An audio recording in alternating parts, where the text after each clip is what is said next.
नमस्कार, हरिओम, जय श्री राम। मैं हृदय गुप्ता आप सभी का सत्य की राह चैनल पर स्वागत करता हूं। अगर आप मेरे चैनल पर नए हैं तो प्लीज आप मेरे चैनल को सब्सक्राइब करें, वीडियो को लाइक करें और अधिक से अधिक लोगों को शेयर करें। आज हम बात करेंगे हिंदुओं पर। देखिए, कहीं न कहीं हिंदुओं की संख्या घट रही है और हमारे दूसरे जो वर्ग हैं उनकी संख्या बढ़ रही है। आप समझ गए होंगे।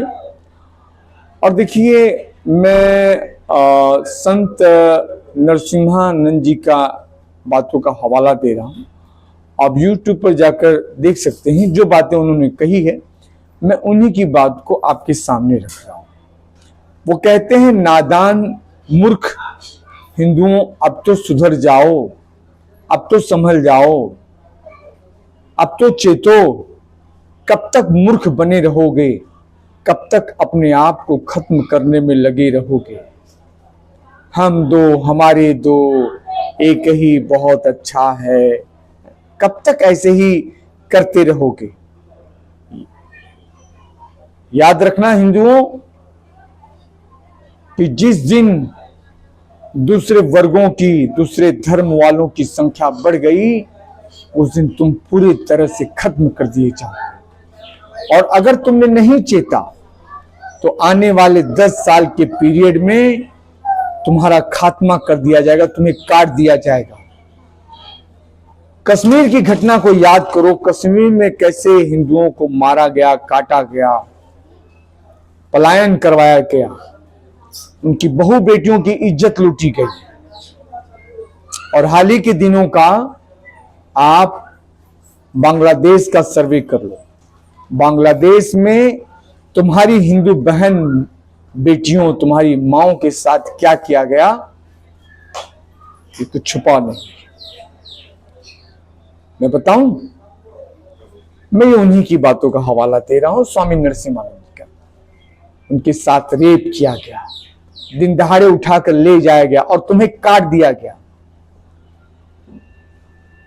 और ये एक बहुत बड़ा ट्रेंड चल रहा है पूरी दुनिया में, जहां पर थोड़े बहुत हिंदू हैं उन्हें खत्म कैसे किया जाए।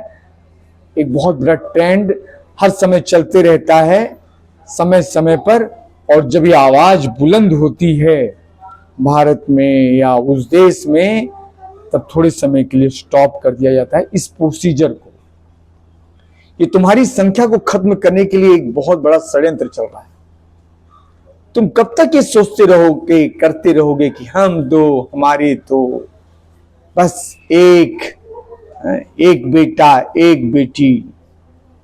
तुम क्या खत्म करना चाहते हो? क्या हिंदू का नामो निशान पूरी दुनिया से मिटाना चाहते हो? अभी समय है, चेतो। ये स्वामी नरसिम्हा, मैं बार बार इसी बात को आपको इसलिए याद दिलाता हूं कि ये स्वामी नरसिम्हा जी के वचन हैं। और भी और संतों के मैं उदाहरण दे रहा हूं।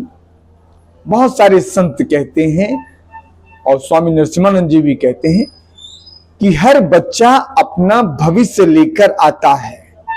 तुम कौन होते हो अपने ऊपर ये लेने वाले कि मैं नहीं, मैं ही पालन पोषण करता हूं मेरे परिवार का, मेरी पत्नी का, मेरे बच्चों का।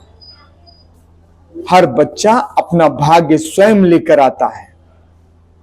और इसके बहुत सारे उदाहरण हैं।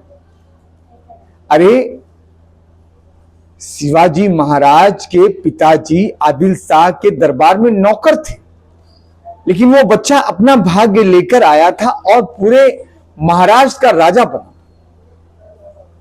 आप दूर क्यों जाते हो? हाल ही का उदाहरण ले लो। डॉक्टर अब्दुल कलाम आजाद, माँ बाप के अकेले बच्चे थे, लेकिन उन्होंने अच्छा कर्म किया। मैं और भी तो मैं सिर्फ मुस्लिम अब्दुल कलाम जी की बात नहीं कर रहा हूं, मैं बहुत सारे लोगों की बात कर रहा हूं कि हर बच्चा अपना भाग्य लेकर आता है। और देखिए, मैं आप सभी को बता दूं अपने चैनल के माध्यम से कि हर मुस्लिम जो है गद्दार नहीं है, हर मुस्लिम नासमझ नहीं है। मेरे भी बहुत सारे मुस्लिम दोस्त हैं, वो नासमझ नहीं है, वो गद्दार नहीं है। भारत में रहने वाला हर मुस्लिम नासमझ और गद्दार नहीं, लेकिन कुछ तो हैं, वो भारत को भारत नहीं समझते, भारत को अपना देश नहीं समझते, और भारत को अगर समझते भी हैं कि मेरा देश है, तो हिंदुओं को अपना दुश्मन समझते, क्योंकि उनके दिमाग में कुछ लोग ऐसा जहर भरते हैं कि हिंदू काफिर है, अल्लाह के सिवा दुनिया में और कोई नहीं है। ये रात दिन चिल्लाया जाता है।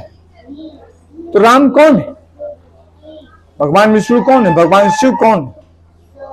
लेकिन समझदार कहता है कि वो एक ही है, जो मंदिर में बैठा है, जो मस्जिद में बैठा है, जो चर्च में बैठा है, वो एक ही है। लेकिन जो नासमझ होते हैं वो मूर्खों की भाषा करते हैं, नहीं हिंदू काफिर हैं, अल्लाह के सिवा और कुछ नहीं। मैं उन नासमझों की बात कर रहा हूं, समझदारों की बात नहीं कर रहा। समझदार तो बहुत हो गए, डॉक्टर अब्दुल कलाम भी हो गए, जो एक वैज्ञानिक हुए और भारत के राष्ट्रपति पद पर सुशोभित किया उन्होंने, और भारत के विकास में बहुत सारा योगदान दिया उन्होंने। तो अंतिम समय तक सभी को ज्ञान देते रहे, लेक्चर देते रहे, वो चाहे हिंदू बच्चा हो चाहे मुसलमान बच्चा हो। तो ऐसे बहुत सारे समझदार भी मुस्लिम भाई बहन हैं। कुल मिलाकर मेरा यही कहना है कि आप सतर्क रहें, सावधान रहें, और जो हमारे संत कह रहे हैं, स्वामी नरसिम्हानंद जी कह रहे हैं, और भी जो संत कह रहे हैं, आप उस बात पर ध्यान दें। और हिंदुओं, ये मैं उन्हीं की भाषा का प्रयोग कर रहा हूं, उन्हीं के वचन है, उन्हीं के शब्द हैं कि हर हिंदुओं के कम से कम 4-5 बच्चे होने चाहिए। वो कहते हैं कि आज तुम्हारी आबादी 100 करोड़ है और मुसलमानों की आबादी 20 करोड़ हो गई, और क्या हो रहा है, कितना उत्पात हो रहा है पूरी दुनिया में, तुम देख रहे हो। तो अभी भी समय है, जिसकी संख्या ज्यादा होगी उसका ही झंडा पूरे विश्व में लहराएगा, भारत में लहराएगा। नहीं तो तुम काट दिए जाओगे, मार दिए जाओगे, जैसे कश्मीर में हुआ, बांग्लादेश में हुआ। तब हिंदू तुम कहां जाओगे? तो ये थे नरसिम्हानंद जी के शब्द वचन, और हम हिंदुओं का कर्तव्य है कि इस बात पर गौर करें। अगर हमें हिंदुओं को बचाना है, हिंदू धर्म को बचाना है, हिंदू संतों को बचाना है, तो हम एकजुट हों और आगे बढ़ें, और हर हिंदुओं के कम से कम 4-5 बच्चे होने ही चाहिए। मैं हृदय गुप्ता सत्य की राह चैनल पर आप सभी का स्वागत करता हूं। वीडियो को अधिक से अधिक लाइक करें, शेयर करें और कमेंट करें। मिलते हैं फिर अगले वीडियो में नई जानकारी के साथ।